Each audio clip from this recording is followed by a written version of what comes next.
imigwi yitavye inkino zo gusozera ihiganwa ry'igihugu mu rukino rwa handball yari umugwi wa Galaxy wambaye umwambaro wera wahuye n'umugwi wa Rumuri wambaye umwambaro usa n'ubururu ku ruhande rw'abigeme. Umugwi wa Galaxy ukaba washoboye kwirahira umugwi wa Rumuri ku bitsindo 20-15. Iryo higanwa ryari gitabwe kandi n'imigwi y'abana bakiri bato bafise munsi y'imyaka 16 aho imigwi itatu ariyo yatanye mu mitwe.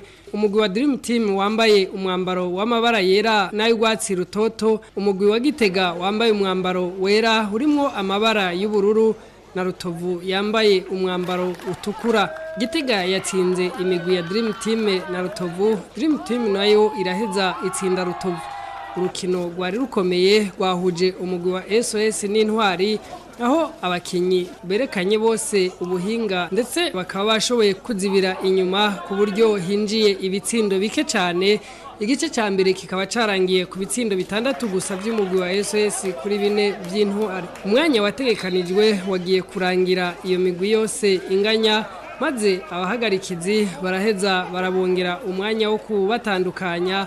Urukino rukaba rwagiye kurangira umugwi w'Intwari ufise ibitsindo 14 kuri 11 vya SOS. Gutyo rero umugwi w'Intwari utahukana igikombe ku rwego rw'igihugu inshuro igira 8.